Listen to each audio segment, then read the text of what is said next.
Okay, so protein effects on hypertrophy.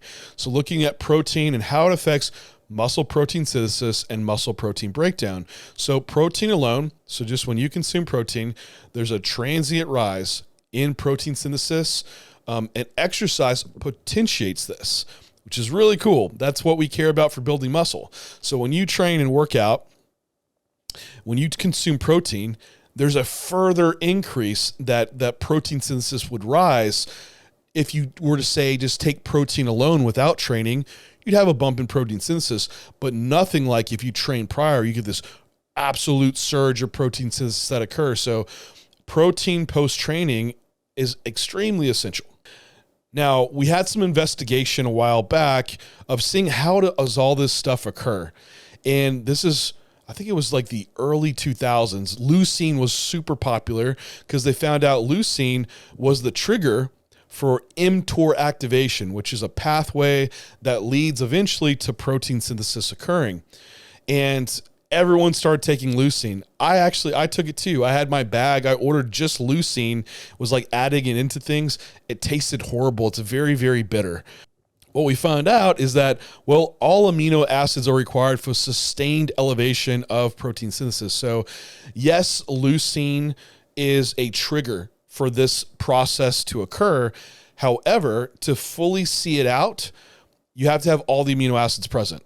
So it was more of a mechanistic thing that was great to learn, but you still need all the amino acids. So we can't just take leucine only. And this was further studied by Churchwood, 2012. He took a suboptimal dose of whey protein, so 6.25 grams, and supplemented with either leucine or a mixture of EAAs without leucine. So you had just a tiny bit of whey with some essential amino acids added in, or a little bit of whey with essential amino acids and no leucine.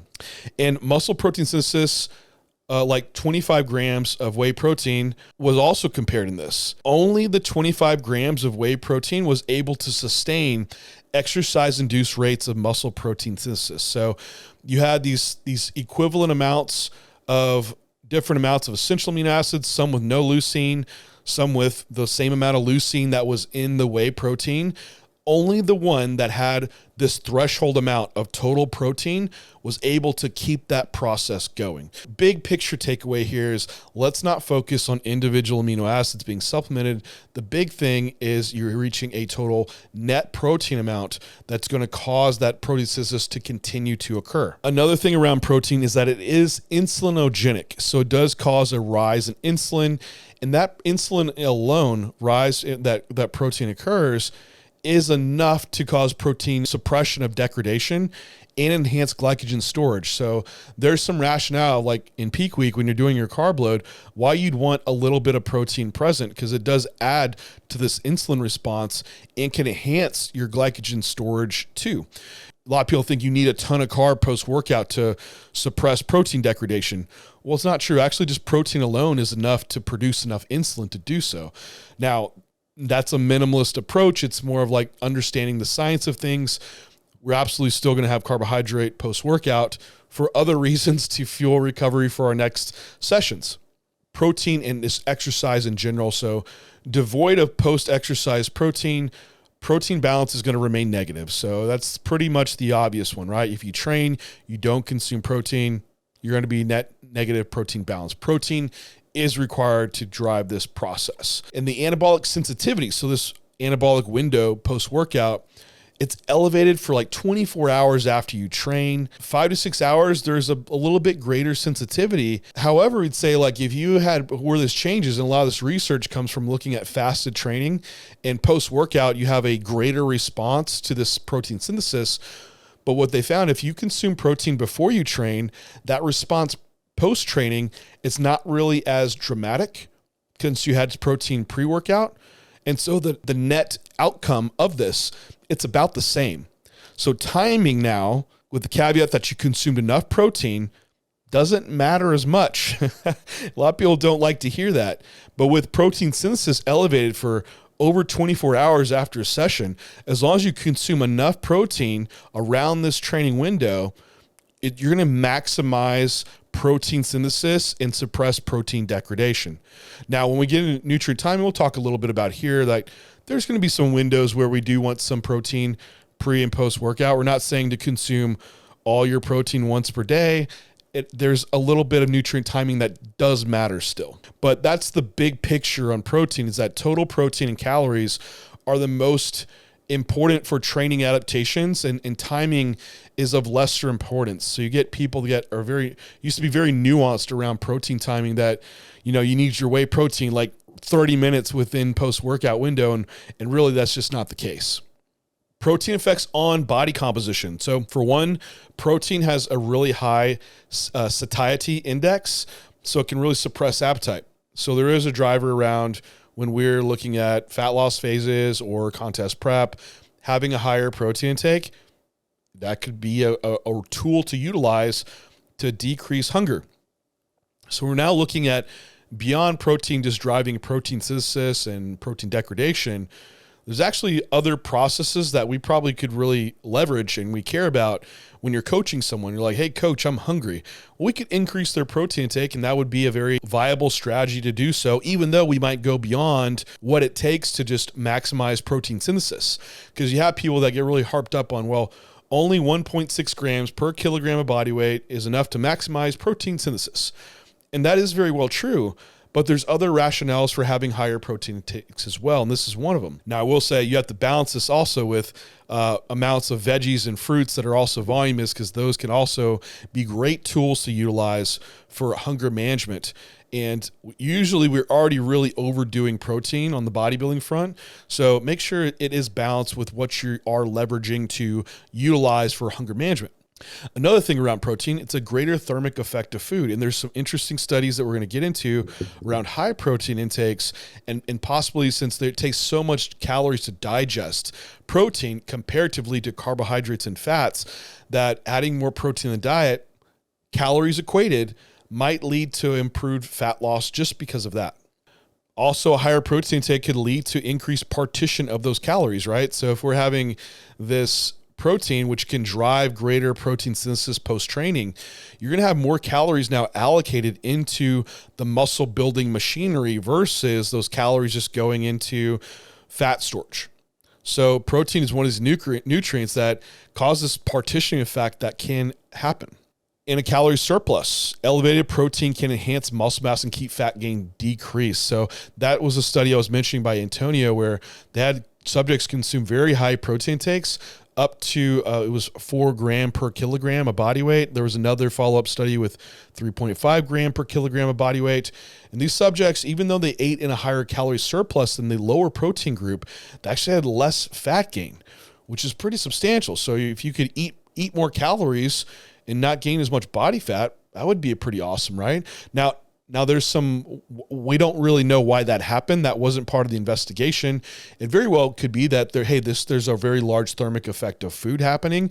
Maybe there was some tracking inaccuracy in that study group to where they actually weren't consuming in a calorie surplus and they actually consumed less because protein's very filling. Potentially it could be that, like the thermic effect of food was present too. So we don't quite know why that did occur. But nonetheless, there's something to keep in mind that we could drive up protein if you have someone in the off season that hunger's high or they have a really easy time like gaining body fat. That's usually someone that I keep on a higher protein intake. In a calorie deficit, same thing occurs. Elevated protein could cause greater fat loss for that same ability to maintain muscle. And then those calories are going to pull more from body fat that you're expending, right? So if you had insufficient protein intake, you're going to have more muscle loss and less fat loss for that matter. So a little bit of research on protein intake. The International Society of Sport Nutrition, their position stand on protein intake is 1.4 to 2 gram per kilogram of body weight. This is if you're in a eucaloric or a hypercaloric state, so eating in a calorie surplus. Now, if you're dieting, you're hypocaloric, the recommendation is 2.3 to 3.1 gram per kilogram of body weight. So we're getting actually pretty close to 1.4 gram per pound of body weight in a caloric deficit. Now, we also have a very large systematic review. They take 49 studies, look at different protein intakes, and see about where did it max out for fat-free mass gain, for muscle gain. And across those studies, 1.62 gram per kilogram of body weight, there was no further increase in fat-free mass. So this is a study we were saying where people might quote like, you don't need more than 1.6 gram per kilogram body weight to build muscle. That is an average across these studies. And that's what you need to realize a lot around these stats of studies, is that most of them are reporting averages. So there's going to be some where some people are going to fall in that outer end of the range. Some might be on the lower end of the range. So I, for one, don't want to make sure that I'm underdoing protein when there's not much detriment to being a little bit more on the more aggressive side with protein intake. Also, that's not in consideration for someone being in a hypocaloric state where you'd have a higher need for protein to preserve muscle mass. Things to consider when we get into our own recommendations. Now, this is Antonio's study, this first one that we'll look at that I mentioned. It was an 8-week study, 1.8 gram per kilogram body weight, already above what maxes out fat-free mass, versus 4.4 gram per kilogram. That's a ton of protein, 2 grams per pound of body weight. That group actually consumed another 800 calories. There was no change in fat mass or fat-free mass despite the large calorie intake. So I actually misspoke a little bit. I said they lost more fat, but what it was is that they consume more calories and it was the same amount of fat mass and fat-free mass gain. So you could just eat more and have the same input, which for some people that could be amazing. Now, for others, that is not. Because you have some guys that are in the off season and they're very, very full. They can't get all their food down. They could use something where they stimulate their appetite more. And this is when we see issues in bodybuilding with guys consuming 2 grams per pound of body weight because, and we'll get into it, why they're only counting direct protein sources. So they might only count what's coming from their meats. So they might have 350 grams of protein. They could be consuming another 150 grams of protein from indirect sources, from what's in their rice, their peanut butter, their avocado, or whatever it may be. So they're like, oh man, digestion's off. I'm feeling bloated. I'm not hungry anymore.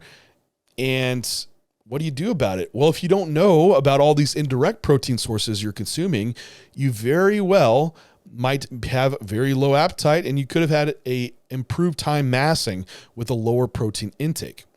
So again, I mentioned those aspects earlier. Don't really know why exactly that happened. If maybe they just increased their NEAT, maybe they were more active, maybe it was the thermic effect of food. Now, there's another study that took place over 8 weeks, similar layout as the previous study, 2.3 grams per kilogram versus 3.4 grams per kilogram. The lower protein group, 0.6% body fat loss. The higher protein group, 2.4% body fat loss. The 3.4 kilogram group consumed another 500 calories in addition. And actually, this was the study I was mentioning earlier with this difference. And the same fat-free mass gain. What does this all mean? High intake may have application in the off-season for mitigating fat gain via thermogenesis, or maybe it be decreased calorie consumption in general. But there is application in this for higher protein intakes beyond what we're just looking at for fat-free mass gain.